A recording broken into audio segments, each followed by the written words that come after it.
Hey, ¿qué tal amigos? Buenas tardes, buenas noches, buenos días. Este es el libro Claroscuro y pues como lo habíamos prometido, aquí estamos una vez más con este buen libro de ciclismo para todos los amantes del ciclismo apasionados, que les llame la atención solamente verlo por la tele o que les guste irse al trabajo en bici. Pues es un gran libro, es de Charlie Wegelius y se llama Gregario. Antes de empezar con la reseña del libro, les tengo que recordar que para el 19 de agosto tenemos nuestra primera invitación al concurso para ganarse el libro de Ryan Sandes. Y como les habíamos dicho, la única condición es que propongan en Twitter a @PavelVelasco quién consideran que se debería llevar este libro. Entonces, solamente una publicación o una petición por usuario de Twitter. Y pues bueno, nada más ponen @PavelVelasco, el nombre de la persona que ustedes consideren que se lo debe ganar. Y el 19 de agosto lo estaremos dando para quien tenga más peticiones de dicho libro. Y bien, pues ahora sí, vamos con la reseña.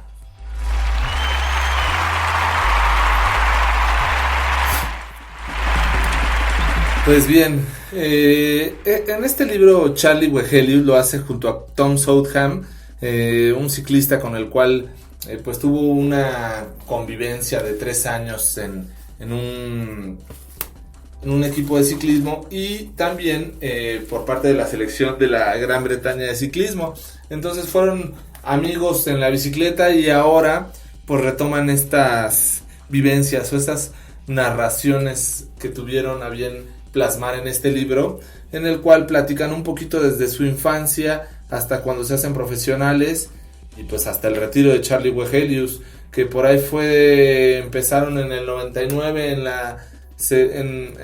como amateurs y ya como profesionales se retiró Charlie Wegelius por ahí del 2011, perdón. Perdón. Pues platica un poco, ¿no? Como Charlie Wegelius en el 99, después de ser un niño, pues prodigio, por así decirlo, en el ciclismo, cuando era niño en una gran tormenta iba con su papá y su hermano, y en la carretera pues lo pusieron al frente, era el más pequeñito, y pues él tenía que ir al frente para que lo pudiera ir cuidando su hermano y su papá. Él empezó a pedalear con la más fuerza posible cuando era muy pequeñito y después de 100 kilómetros llegó a su casa. Llega a su casa y pues para sorpresa suya no venía nadie atrás de él.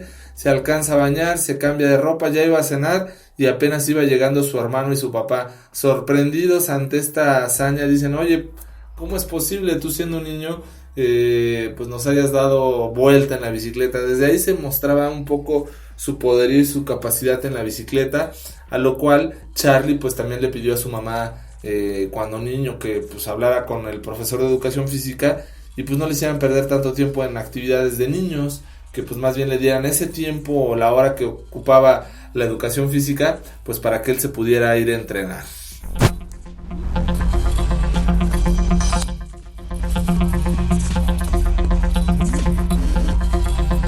Y esta parte me recordó un poquito a otro libro que es del buen Kilian Jornet, que se llama Correr o Morir, donde algo similar le pasa cuando niño a Kilian Jornet en una carretera junto a su madre, acaba pedaleando y por alguna extraña razón ya iba a media de la avenida. Entonces me trajo un poco ese recuerdo de ese libro de Correr o Morir de Kilian Jornet, pues acá Charlie Wegelius con Gregario. Y bueno, pues poco a poco empezó a mostrar su calidad, fue subiendo de categoría, de niveles. El problema del ciclismo en aquellas épocas en Inglaterra era que era muy segmentado, no era el ciclismo de ahora que conocemos con el equipo Sky. En aquel entonces correr en la Gran Bretaña era pues estar aislado del ciclismo. El ciclismo realmente se vive pues solamente en el continente, en Europa, ¿no? Las tres grandes pues están en España, Italia y Francia. Entonces pues sí, en la Gran Bretaña hay algo de ciclismo, pero no es el ciclismo de los tifosis italianos, de los belgas, de los holandeses, de los franceses, de los daneses, de los españoles. Cultura ciclista de toda la vida. Entonces los alemanes, por supuesto, pues también es muy importante, y lo platica en el libro Charlie Wegelius, que él tuvo en su momento que irse a vivir a Europa pues para que poder para poder ser considerado en serio. Le llega esta oferta en el 99 para contratarse con el Mapei. El Mapei en aquel entonces era el equipo ciclista más grande a nivel mundial, el profesional. Tenía entre sus corredores a Michel Bartali, a Stefano Garzelli, a Johan Museeuw, o sea, grandes figuras del ciclismo, y tenía en total 39 corredores en su plantilla, ¿no? Entonces, en las grandes vueltas, pues a veces corren con 8 o 9 ciclistas, y en ellos tenían 39, o sea, tenían la capacidad de tener 3 equipos, por así decirlo, para las grandes vueltas, y todavía les sobraban algunos, ¿no? Entonces, tenían su equipo de pros, por así decirlo, y su equipo de jóvenes, en el cual entró Charlie Wegelius. Entonces, pues este Charlie desde pequeño empezó a llamar mucho la atención. Cuando llegó al Mapei, pues se hizo de grandes compañeros. Le tenía que preguntar a Eric Sabel, oye, ¿cómo va a ir la carrera en esta ocasión? ¿Cómo va a ir? Y pues poco a poco le iban diciendo o iba aprendiendo esta labor. Pero él vio que no tenía esa capacidad de quizás ser el protagonista, no tenía esa fuerza. No todos tienen esa capacidad de ser tan bueno en la montaña y ser gran sprinter, o ser muy bueno en la montaña y aparte ser gran contrarrelojista. Para eso solamente hay ciertos ciclistas que lo pueden hacer. Entonces aprendió el oficio, un oficio muy italiano si tú lo quieres ver, el oficio de gregario. El oficio de gregario consiste en siempre estar a disposición del líder de equipo, jalarlo cuando se quede en las montañas, cuando estén en plan y tengan necesidades de comida o de agua, ir al coche del equipo y traerle agua, traerle comida. Si en alguna ocasión se lastima su bicicleta o tiene algún problema con ella, pues ayudarlo para que tener el repuesto necesario para su bicicleta, o inclusive darle tu bicicleta. Entonces el trabajo del gregario es sí muy difícil, pero pues bueno, es muy gratificante si lo sabes hacer muy bien, porque tú sabes que el ciclismo es un deporte de grupo, no es un deporte individual. Nadie ha podido ganar una gran vuelta solo, sin equipo. Y eso inclusive lo platican en muchas transmisiones, que cuando acaban o cuando van una etapa a algún corredor, todo lo que le dan en premios lo reparten en el equipo, o que si les dan un bono al final del Tour o de la Vuelta del Giro, siempre se reparte entre todos los competidores del equipo, inclusive los mecánicos también se llevan su tajada. Entonces es algo muy bonito y que solamente vemos las caras de los grandes ciclistas cuando llegan a la meta, pero siempre tienen un trabajo de gregarios. Es lo que les platicaba en estas semanas que ha estado la Tour de France. Pues Mikel Landa, ¿no? Él junto a Kwiatkowski son los que han estado llevando a Christopher Froome, y lleva su maillot amarillo, pero no solo es su trabajo, es el trabajo realmente de Kwiatkowski, que es un gregario fenomenal, junto con Mikel Landa, que podría ser líder de cualquier otro equipo sin lugar a dudas. Entonces pues aquí platica todo ese tipo de situaciones Charlie Wegelius de una forma pues descorazonadora, a veces un poco triste, y pues en primera persona. Siempre que te platiquen ese tipo de cosas en primera persona, pues le das mucho identidad a las cosas y te puedes identificar, puedes saber qué es lo que realmente sintieron y cómo lo vivieron. No es solamente que te platiquen una ficción, sino te están platicando algo que vivieron con el paso de los años, muy bien analizado y muy bien, de una forma muy consciente, cómo lo vivieron en su momento, y con ese beneficio, esa ventaja de podértelo platicar con el paso de los años. En ese momento pudieron haber sentido algo cuando jóvenes, pero ahora ya de adultos te pueden dar esa expresión o esa sensación que se tiene.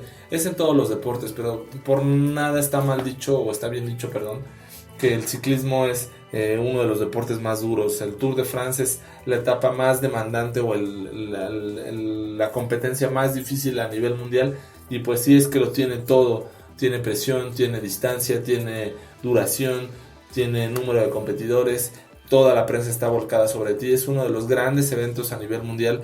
Aunque no te guste el ciclismo, en algún momento has escuchado el Tour de France. Entonces es muy muy complicado poder sobresalir ahí, y bueno, también es así, pues por ahí de los finales de los 90 y principios de los 2000, pues tuvimos el gran fraude de Lance Armstrong. Entonces todo ese tipo de cosas, Charlie Wegelius lo dice en su libro, ¿no? Yo competí en una etapa en que estaba muy marcado el dopaje. Muchos doctores nos decían, no, bueno, pues es que trabajar como haciendo necropsias o en su momento revisando a ciclistas es muy parecido, y pues Wegelius le dice en broma al doctor, pues sí, porque estamos igual de flacos y blancos que los cadáveres, y decía no, porque tienen igual de arponazos o igual de solamente lo que les diferencia de los muertos es que ustedes tienen muchos arponazos o muchas inyecciones en los brazos, o sea, haciendo clara referencia a que todos los ciclistas se dopaban o consumían EPO o metían alguna sustancia para pues poder mejorar su rendimiento. Es un deporte muy demandante y pues bueno, la cantidad de grasa corporal que tiene un ciclista es súper baja. Si tú los ves, pues todos son muy flaquitos, solamente se les ve la piel, las venas y pues el músculo, por lo mismo que es muy demandante. Llegan a quemar en una etapa pues algo así como 8.000, 9.000 calorías por día. Realmente 8.000, 9.000 calorías se equivale más o menos a 1 kilo de peso, un poquito más. Entonces imagínense correr durante 21 días, pues tendrías en un Tour de Francia, te perderías fácilmente 20 kilos de peso, lo cual es inhumano. Entonces sí es muy complicado la labor del ciclista, y pues Charlie Wegelius lo revela en este libro. Platica su primera andanza en la Vuelta a España cuando recién llegó al Mapei, y pues bueno, su mala fortuna que tuvo, lo pudo terminar las 21 etapas pues rodando, casi llegando en el lugar 120 de 132, si no mal recuerdo. Y ya para su segunda gran vuelta en el Giro de Italia, pues ya disfrutó mucho más esto, ya se hizo un gran gregario y tuvo la oportunidad de ayudar a su líder Stefan Char a quedar en un 8º lugar general. Ya había aprendido un poquito más esta labor de gregario y pues se lo iban reconociendo. Posterior a este Giro de Italia viene el Giro de Lombardía, y Charlie Wegelius siempre tuvo un problema, siempre tuvo muy alto el hematocrito. El hematocrito es una prueba que hacía la UCI, en el cual si tú tenías más del 50% de glóbulos rojos, estabas en un índice de posible dopaje. Entonces pues ya es meterse mucho en ciencia y todo eso, pero es un método un poco anticuado, en el cual no todos tenemos el mismo motor o la misma capacidad de creación de glóbulos rojos y recuperarnos. En el caso de Charlie Wegelius, él en una etapa tranquila o relajada podría haber llegado a tener un 52-53% de glóbulos rojos, lo cual ya se consideraba para la UCI como dopante. Pero pues él, cuando estuvo en el Mapei, nunca hizo caso, porque los doctores sabían, ¿no?, que la medición del EPO no era la medición más confiable del hematocrito, no era la condición más lógica para medir si alguien se dopaba o no. Había otros métodos, pero en este proceso se cambia de equipo, pasa al Denardi, y el Denardi pues era un equipo muy modesto, muy sencillo, y no tiene este beneficio de tener grandes doctores como en el Mapei, razón por la que es suspendido, y pues ya ponen en tela de juicio su gran valor como gregario. Esto pues yo me imagino en todos los deportes, o hasta inclusive en la vida laboral es así. Cuando a alguien le va mal, o cuando alguien aparentemente ha hecho algo malo, todos lo tratan como el apestado. Así fue Charlie Wegelius, y todo el mundo se le alejó, se le cerraron las puertas. Pues casi en la bancarrota tuvo que demostrar en Lausanne ante la UCI que pues él tenía por condiciones naturales un hematocrito más alto. En una respuesta casi pues como de consolación, la UCI le da una licencia para que pueda tener el hematocrito del 52%, y bueno, pues con eso puede regresar, se le da un poco de credibilidad y lo recontratan, pero eso sí, pues con un sueldo menor. Entonces lo valioso de aquí y lo relevante en esta parte del libro es cómo te va platicando, cómo la gente lo empieza a tratar, cómo la gente lo empieza a ver, cómo todos los que tú creías tus amigos te empiezan a cerrar las puertas por este tipo de situaciones, y empieza a denunciar o a verse un poco que esto que tanto amaba Charlie Wegelius del ciclismo, pues ya no le parecía tan lindo ni tan esperanzador como en su momento cuando era joven, cuando era un chavalillo. Bueno, es recontratado, y en una parte del libro dice algo muy relevante, ¿no? Dice: los auténticos gregarios son asesinos a sueldo, hacen lo que hacen por profesionalidad, tienen que ser muy bueno para ser gregario. Entonces nosotros, o la gente que ve el ciclismo desde fuera, pues nada más vemos el ganador, pero realmente este libro te lleva a las entrañas del ciclismo y te hace ver que pues sí, el ciclismo va más allá, se necesita de este engranaje principal que son tus gregarios. En una etapa tan larga de más de 150 kilómetros en la bicicleta es muy complicado que tú te puedas ir siempre solo o en una fuga. Siempre necesitas de 2 o 3 compañeros que te ayuden a ir jalándote. Y en el 2005 empieza, pues aparentemente, a Charlie Wegelius el gran error de su vida. Él se sentía muy italiano porque vivía en Italia, corría en el Denardi para un equipo italiano y pues no tenía mucho reconocimiento en la Gran Bretaña, realmente pues no era muy conocido. Entonces recibe una llamada en el Mundial en Madrid en el 2005 de un equipo italiano, de la selección italiana, y le proponen pues que si les puede ayudar, que nada más tenían que jalar durante 100 kilómetros al pelotón para que la fuga que se hubiera generado al inicio pues no prosperara.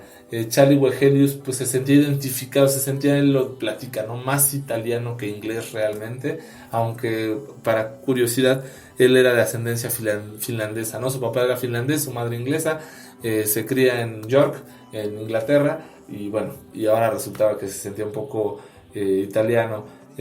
Platica con su amigo Tom Southam, también de la selección inglesa, con el que escribió este libro, y pues se deciden apoyar al equipo italiano para que pudiera hacer una llegada masiva y Alejandro Petacchi pudiera contender en el sprint final. Así lo hacen después de jalar el pelotón durante más de 100 kilómetros, pero no contaban que fue la primera transmisión de mundiales que se transmitió vía televisiva completa. Siempre llegaba a la televisión, inclusive lo vemos en ESPN, que siempre te transmiten 2-3 horas de la última parte de las etapas. Las etapas duran 4, 5, 6, una etapa larga 7 horas. No te van a pasar eso en la televisión, nada más te pasan las últimas 3 horas.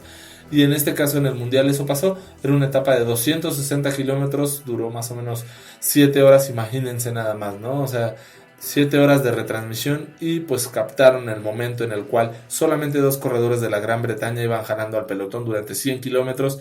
Todo mundo sorprendido. En ese equipo ya estaba Bradley Wiggins, él venía de la pista, pero pues no tenían grandes esperanzas realmente. Entonces se sorprendieron mucho cómo 2 corredores de la Gran Bretaña iban jalando el pelotón, con qué fines. Entonces pues todo el mundo en la Gran Bretaña se enteró, sospechó, y aunque no reconocían a Charlie Wegelius, pues fue expulsado de la selección inglesa de por vida junto a su compañero Tom Southam.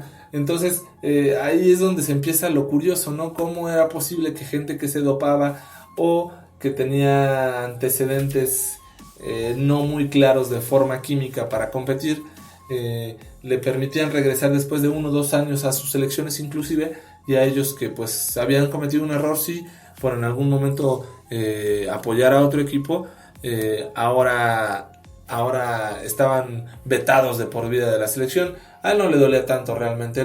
Charlie Wegelius lo platica de una forma muy clara en el libro.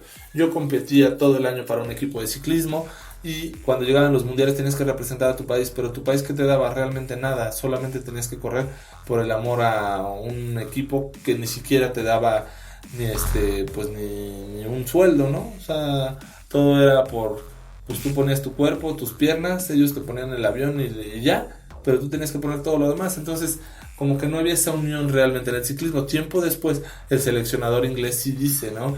Pues los corredores de ruta de ciclismo pues deberían de percibir un sueldo, porque ellos se parten el lomo durante toda la temporada en el ciclismo profesional y vienen a representar a su país, pues sin tener un sueldo, ¿no? Pues es como pasa en el fútbol, en todos los deportes que tienen un sueldo cuando representan a su selección, ¿no? Y entonces ahí deja muy en entredicho, con muchas dudas, cuando tú haces algo por amor al deporte y ya cuando se convierte en un negocio, en un empleo.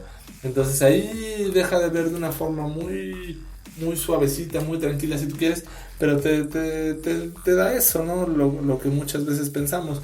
Cuando tú un hobby, una afición la empiezas a hacer por dinero, quizá ya no te gusta tanto porque ya es tu manera de subsistir. Entonces quizá le empezaba a pasar esto a Charlie Wegelius, empezaba a dejar de disfrutar el ciclismo porque era lo que le permitía tener dineros. Después de toda esta problemática de que lo eliminaron de la Gran Bretaña y todo esto, en el 2007 va a Finlandia a ver a su papá, que era un entrenador de hipismo, y conoce a Camille, el amor de su vida, y pues bueno, desde ahí surge un tórrido romance y empieza a cambiar la percepción de Charlie Wegelius sobre el ciclismo y su percepción de cómo ve las cosas. En su primer tour se le hace muy complicado, empieza en la Gran Bretaña y pues ve a toda su familia, están muy felices porque al fin había llegado Charlie Wegelius al Tour de France, pero pues no se le hace la gran cosa. Realmente el equipo venía de un gran Giro de Italia donde había ganado el Danilo Di Luca, el jersey rosa. Entonces pues realmente el equipo pues estaba satisfecho con eso, los lleva Liquigas al Tour y pues el objetivo realmente nada más era quedarse el primer lugar por equipos. Nadie compite por el primer lugar por equipos y entonces era el objetivo de Liquigas, que pues tampoco lo consiguieron. Entonces pues bueno, platica su experiencia en el primer Tour de France, pues no les va del todo muy bien. Y para el 2009 pues ya deja el Liquigas, ya había tenido grandes acercamientos de otros clubes y el Silence Lotto lo contrata. Pues tenían en aquel entonces nada más y nada menos al futuro ganador del Tour de France, Cadel Evans, y pues bueno, él lo quería como gregario. Corrió el Giro pues para ver cómo se sentía, y ya para agosto aparentemente no lo iban a convocar al Tour de France, lo convocan. Él ya tenía planeada su boda con Camille para julio y pues bueno, pues se tiene que ir, perdón, para agosto, se tiene que ir en julio para la Tour.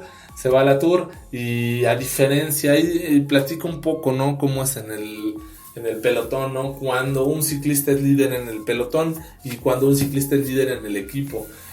Ahí deja ver cómo Danilo Di Luca fue un gran líder para él y cómo Cadel Evans no supo ser el líder. Siempre le echaba la culpa a sus gregarios, al equipo, cuando no le salían las cosas. No sé dónde hemos escuchado todo eso, pero inclusive te deja reflejos de la vida personal propia o inclusive de las oficinas, ¿no? Cómo funcionan las oficinas cuando tienes un buen líder y cuando no tienes un buen líder. El punto es que el Tour no funcionó lo bien que se esperaban. Pues se va a Finlandia, se casa, está en su luna de miel, y a una semana de su luna de miel le hablan y le dicen, ¿sabes qué? Pues te tienes que volver a venir para competir la Vuelta a España, ¿no? Entonces, otra gran competencia de 21 días. O sea, resulta que en el 2009 corrió las tres grandes, Giro, Tour y Vuelta. Es algo que casi ningún ciclista hace hoy en día. Es algo muy complicado y muy desgastante. Ya en la Vuelta, pues en la etapa 5 o 6, muy cansado, dice, ¿sabes qué? Ya no puedo, ya me voy. Y esto finalmente a la larga lo marcó, ¿no? Acabó dándole la salida para el 2010 en ese momento ya era el Omega Pharma Lotto. Y pues bueno, ya ningún equipo lo quería a Charlie Wegelius por esta razón, ¿no? Que él abandonó en el 2009 la Vuelta a España. Es válido, ¿no? Como ser humano, después de 11 años, 12 años, 13 años en alta competición, pues también se vale en su momento descansar. Hace poco veía una publicación en Facebook, ¿no? Donde decía una persona, no, pues me voy a tomar un par de días libres para estar bien conmigo misma. O sea, también es válido tomarte un tiempo para ti mismo, y pues el tiempo se le había venido a Charlie Wegelius. Nunca había tenido descanso, su gran sueño era solamente el ciclismo y no tenía nada más que el ciclismo. Ahora que ya tenía una familia, ya tenía Camille, pues ya veía más cosas en la vida y sabía que no todo en la vida era el ciclismo, ¿no? Igual que las cosas que nos pasan en la cotidianidad, no todo es el trabajo, no todo es el deporte, no todo es el desmadre, pues igual le pasó a Charlie Wegelius. Ya para el 2011 de milagro consigue enrolarse en el Healthcare, pues ya al final de su etapa, de su carrera. Él pues narra de una forma desgarradora cómo es el fin de pues, tu nivel profesional en el ciclismo, y cómo pues tienes que acabar buscando la forma de despedirte de la manera más placentera y también más respetuosa y digna. Y lo consigue, llega a una vuelta pequeña, la Vuelta a Asturias, a 5 etapas nada más. En la última etapa es de montaña, su líder va bien en la general y pues es la subida al Naranjo, una gran subida en España. Ataca, alcanza a recortar el máximo tiempo y con un final como de película, que no se los voy a contar, acaba este libro.